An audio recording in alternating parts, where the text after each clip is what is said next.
Selamat siang semuanya. Ketemu lagi dengan saya Patrick dari PT Tenindo Anugrah Nusantara. Kali ini saya mau coba menjelaskan, membahas tentang mengapa pabrik air minum gagal. Industri air minum kemasan menjanjikan keuntungan besar, namun banyak pabrik yang justru bangkrut di tahun-tahun pertama. Harapan saya setelah saya bahas video ini, setelah saya bahas mengenai topik ini, kita semua, siapapun juga yang mau melakukan investasi, mau memulai bisnis air minum, mereka sudah ada pegangan, mereka sudah ada persiapan supaya mereka boleh dihindari daripada masalah-masalah yang ada. Dan ya harapan saya mereka bisa berkembang, pabriknya bisa berkembang, bisnis-bisnisnya berkembang, bermultiplikasi dengan baik. Oke, langsung 4 penyebab utama kegagalan pabrik. Kegagalan pabrik air minum kemasan hampir selalu berakar dari 4 area krisis berikut. Pertama adalah perencanaan yang kurang matang. Tentunya perencanaan kurang matang itu adalah keuangan, sumber air, bahan baku tidak direncanakan dengan cermat sejak awal.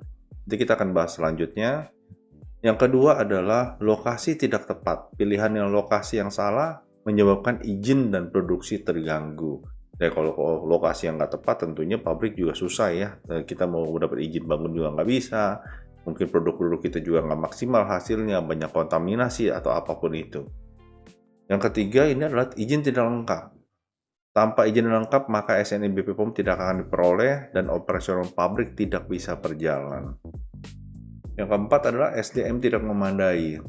Kurangnya pengalaman, keterampilan, dan etos kerja. Nanti setelah ini saya akan bahas satu persatu, lebih detail, apa-apa aja.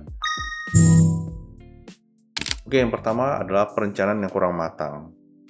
Banyak pengusaha terjun ke bisnis air minum hanya bermodal semangat, tanpa perhitungan realistis, akibatnya arus kas terganggu sebelum pabrik sempat beroperasional penuh.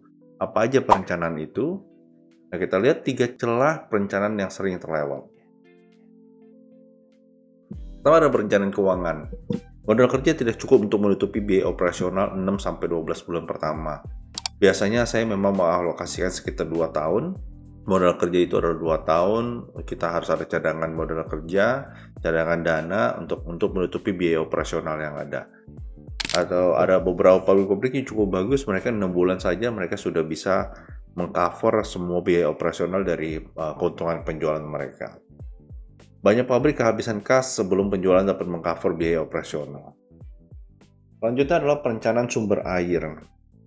Debit air tidak diuji dengan baik, jadi banyak orang pengusaha-pengusaha yang mereka tidak uji sumber airnya, debit airnya tidak diuji dengan baik, sehingga akhirnya mereka punya debit air itu sangat kecil, sehingga mereka nggak bisa produksi lebih banyak lagi. Pada saat mereka mau ekspansi, pada saat mereka mau beli mesin baru, mau beli line yang baru, mereka nggak bisa lagi ekspansi. Karena kenapa? Karena debit air mereka sudah habis, sangat terbatas. Begitu. Jadi perencanaan sumber air ya, kita harus rencanakan dengan baik, kita harus cek dengan baik sumber air kita, oke apa enggak, baik secara kualitas maupun kuantitas. Yang ketiga adalah perencanaan bahan baku. Di sini ada bahan baku yang mahal dan kualitasnya tidak baik. Tentunya kita harus merencanakan bahan baku dengan baik. Kita mau masuk segmen yang mana nih? Kita mau masuk segmen yang murah atau mungkin segmen yang eksklusif. Pada saat kita mau masuk segmen yang murah, maka kita harus benar-benar merencanakan dengan baik. Di mana kita bisa dapat supplier bahan baku yang harganya murah. Nah, supaya kita bisa fight di pasar, supaya kita bisa bersaing dari sisi harga jual kita. Tapi kalau misalnya memang kita mau masuk ke kelas yang eksklusif, biasanya harga tuh tidak terlalu berpengaruh. Tapi ini lebih berbicara, kalau kelas eksklusif ini lebih berbicara ke strategi eksklusif. Kita mau jual ke siapa, seberapa bagus barang kita, kemasan kita seberapa bagus. Dan itu mungkin kita lebih tidak terlalu sensitif namanya harga.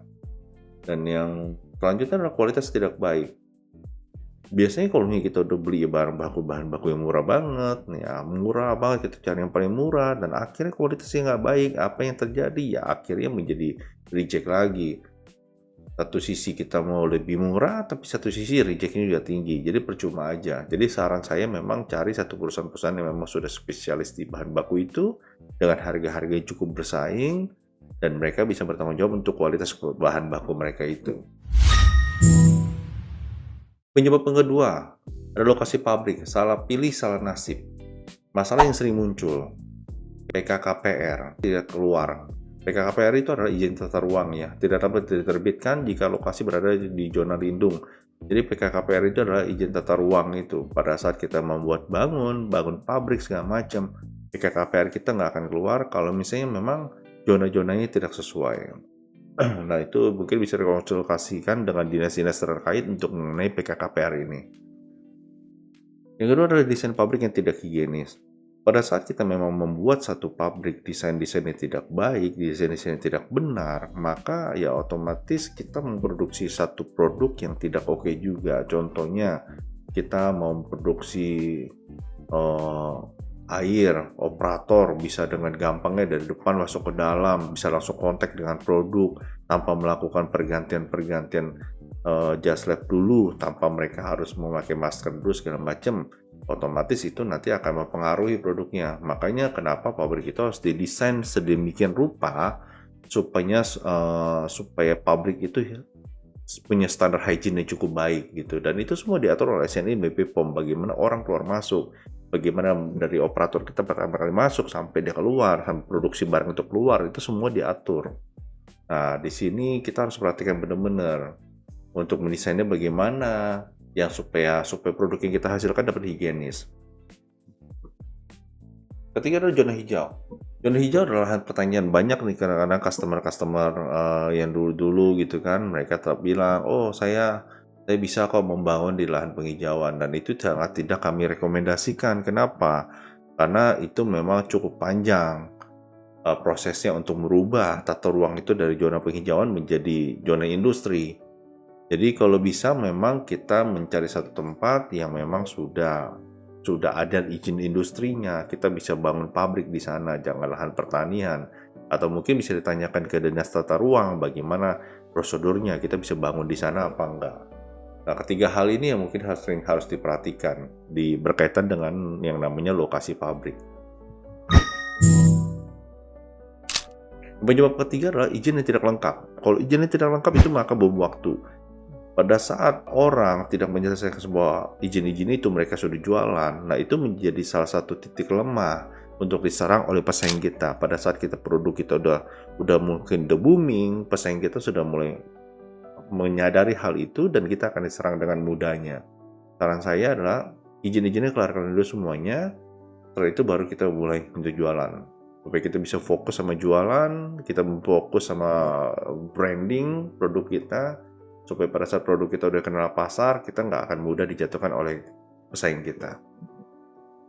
Tanpa 3 izin utama ini, pabrik air minum tidak dapat beroperasional secara legal di Indonesia. Yang pertama itu adalah SNI BP POM. SNI BP POM adalah Standar Nasional Indonesia, BP POM adalah Badan Pengawas Obat-obatan dan Makanan. 3 izin utama, dan izin pertama itu adalah SNI BP POM.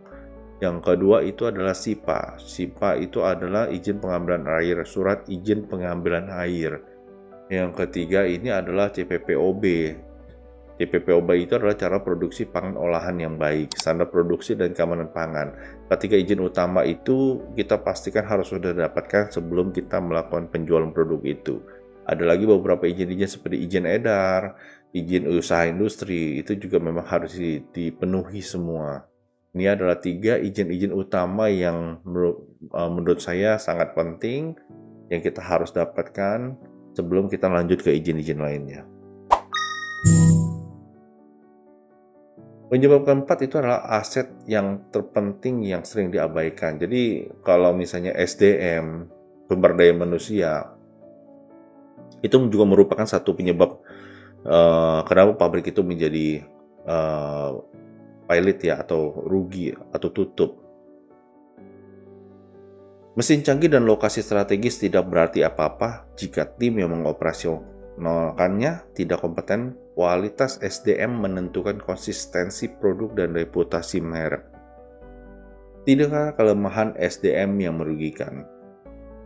Yang pertama adalah SDM-nya kurang pengetahuan. Jadi mereka nggak tahu standar hygiene, mereka nggak tahu parameter kualitas air, dan prosedur operasional yang benar, sehingga mereka nggak bisa menjalankan, nggak bisa menghasilkan suatu produk yang higienis. Yang kedua adalah kurang terampilan. Mereka nggak ngerti bagaimana caranya untuk mengoperasikan mesin, bagaimana untuk maintenance, bagaimana untuk menyetel setting mesin, sehingga apa yang terjadi pada saat mereka tidak mengerti hal ini, mesin-mesin akan cepat rusak, mesin-mesin akan cepat haus. Mereka nggak tahu cara maintenance-nya dengan baik. Yang ketiga adalah kurang etika kerja. Di sini adalah banyak beberapa SDM kita di sini yang memang etos kerjanya kurang baik, nggak patuh terhadap SOP-nya. SOP sudah dibuat tapi mereka tidak menjalankan SOP itu, disiplinnya rendah, dan kurang rasanya tanggung jawabnya. Jadi mereka nggak terlalu peduli juga untuk produk itu hygiene apa enggak, bersih apa enggak, higienis apa enggak, mereka nggak peduli. Dan ketiga hal ini yang akan salah satu yang menyumbang masalah pada pabrik. Ya, pabrik itu bisa dibangkrut nih. Jadi harus diperhatikan juga mengenai SDM ini. Langkah awal yang tepat untuk menghindari kegagalan. Yang pertama adalah lakukan studi kelayakan komprehensif. Jadi kalau misalnya kita mau menghindari itu, ada beberapa hal yang kita harus lakukan. Lakukan studi kelayakan yang komprehensif. Yang pertama adalah uji debit air. Kita harus uji debit air. Kita juga uji debit air dan kualitas airnya bagaimana. Yang kedua adalah analisa pasar. Kita harus tahu pangsa pasar kita yang mana, yang eksklusif, menengah, atau yang low. Jadi kita menengah ke bawah atau apa ya, semuanya itu sangat mempengaruhi dari strategi kita ya. Dan proyeksi keuangan minimal 3 tahun ke depan. Nah, kita harus bisa memprediksi kira-kira 3 tahun ke depan kita butuh dana berapa. Apakah pendanaan kita cukup apa enggak. Kalau misalnya memang belum cukup ya jangan dipaksakan, karena nanti akan mati suri nanti bisnis ini. Yang kedua adalah pastikan lahan memenuhi syarat izin. Nah, jadi seperti tadi saya bilang, konsultasikan dengan konsultan perizinan sebelum membeli dan menyewa lahan. Sebelum kita membeli lahan itu, pastikan memang lahan-lahan itu bisa diperuntukkan untuk pabrik atau dimanfaatkan untuk pembuatan air minum ini. Yang ketiga, pastikan kalau izin lainnya bisa didapatkan. Izin-izin selain dari lahan, selain dari KPR, kita harus pastikan izin-izin yang lain juga bisa didapatkan. Nah, izin-izin yang lainnya berkaitan dengan hygiene-nya, berkaitan dengan spesifikasi teknis mesin. Nah, kalau berbicara mengenai spesifikasi teknis mesin, maka kita berbicara mengenai kita harus membuat satu mesin-mesin yang sesuai dengan standar dari SNI BPOM. Jangan sampai juga nanti kita membuat kayak mesin-mesin dapat isi ulang, tapi kita mau bikin pabrik. Nah, itu pasti izin-izin kita akan kesulitan. Kenapa? Karena kita mempunyai standar yang rendah. Kalau bisa memang kita membuat pabrik nih, kita memang membuat pabrik yang nggak terlalu besar, tapi standar kita bikin tinggi. Filter kita bikin tinggi. Standar mesin-mesin, spesifikasi mesin kita tinggi. Contoh apa? Piping kita kasih stainless steel semua. Tangki-tangki kita kasih stainless steel semua. Nah, filling kita pakai otomatis semua. Nah, kalau bisa memang seperti itu lebih saya sarankan. Jadi kita meskipun pabrik yang nggak terlalu besar, tapi standar kita tinggi. Daripada pabrik kita besar, tapi standar kita rendah. Pada saat standar kita rendah, otomatis kan ya banyak trouble-trouble yang akan bisa muncul di sana. Seperti mungkin produknya tidak hygiene atau apa. Yang keempat adalah rekrut dan latih SDM berstandar. Jadi di sini kita harus merekrut, kita harus mengecek apakah SDM kita memenuhi standar apa enggak. Mereka punya pengalaman apa enggak, bagaimana dengan kinerja mereka, bagaimana dengan disiplin mereka. Kan ada beberapa tes-tes sekarang ya, tes-tes psikologi, tes-tes masuk, apa segala macam. Dan untuk mengetahui karakter-karakter dari orang-orang itu, SDM itu, apakah mereka rajin, bersih apa enggak.